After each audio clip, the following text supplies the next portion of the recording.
Solving with substitution is a second method for solving a system of equations. Now, what's true about all these solution methods, graphing, substitution, or elimination, is that you can use any of them anytime you want to. So it's not like this problem can only be solved with substitution. If you wanted to, you could solve this problem by graphing, you could solve this problem with elimination. It just really depends on your preference. But let me go ahead and show you how the substitution method works to solve a system. So first thing first, to solve using substitution, one of your two equations needs to be solved for one of your variables, meaning one of them needs to say either y equals blah blah blah blah or x equals blah blah blah blah blah. So in this case we have that. We have our first equation is solved for y. It tells us that y is equal to 2x. So what I want you to do is circle what y, or x if it happens to be the case, is equal to. So y is equal to 2x. What that means is anywhere you see a y, you can replace it with a 2x. They're equal to each other. So from what you circled, draw an arrow pointing to the other y, because that's what it was solved for,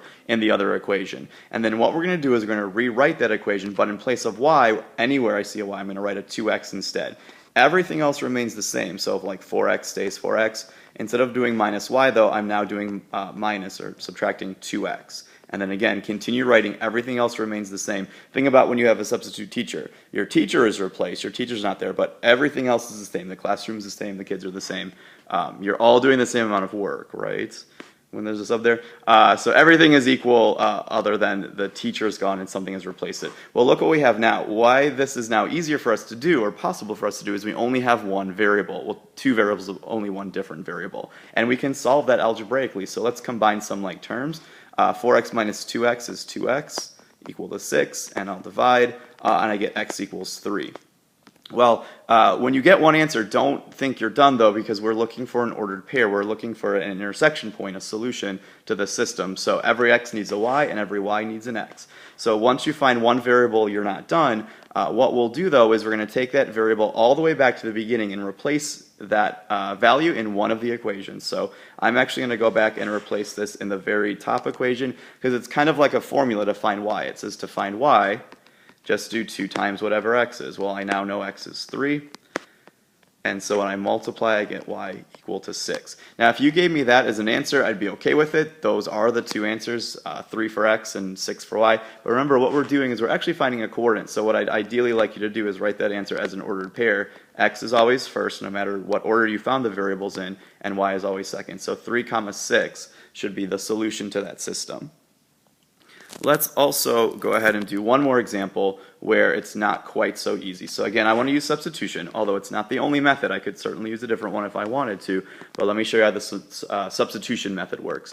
Now, I had said last time that in order to start, one of your two equations needs to be solved for one of your two variables. So I need something to say x equals or y equals, and right now I don't have that. So the first step this time is going to be to rearrange one of our equations so it does say that. I'm free to solve for any one of these 4 variables. However, one of them is going to be the best bet to solve for, the easiest one to solve for, and hopefully what you're thinking is what I'm thinking, and that's going to be to solve for this x. If I solve for any of the other variables, that would work, but I'd end up having to divide by 2 or dividing by 5, and I don't want to work with fractions, I don't want to work with decimals if I don't have to. So let's take this bottom equation and rearrange it so I solve for x. So I'll need to subtract 3y from both sides.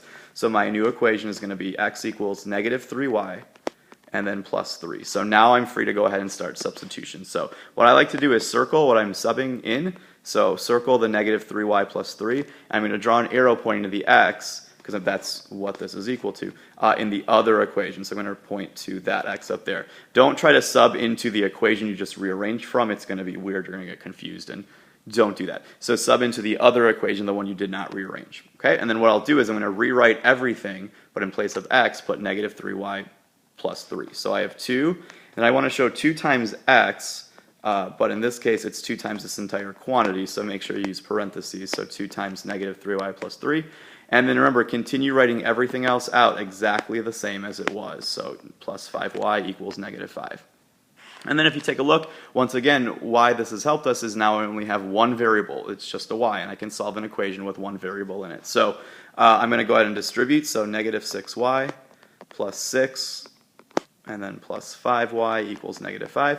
And let's just kind of proceed from there. So I'll combine some like terms and get negative 1y, excuse me, plus 6 equals negative 5. I'll subtract a 6, so I have negative y, or negative 1y, equals negative 11, and then divide by negative 1.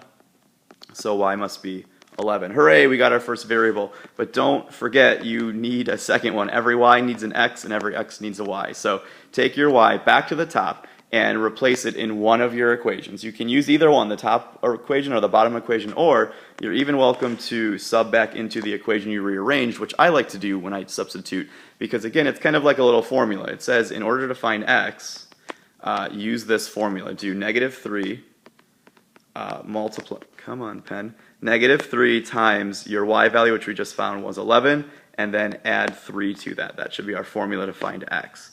So if I do that, I get negative 33, x equals negative 33 plus 3, and then add that, I get negative 30 for my x. And again, if you give me that as your answer, I'd be okay with it. I mean, those are the two values, but ideally what I want to see is an ordered pair. So x is first, even though we found it second. So negative 30, comma 11 would be where these two lines intersected if I were to graph them.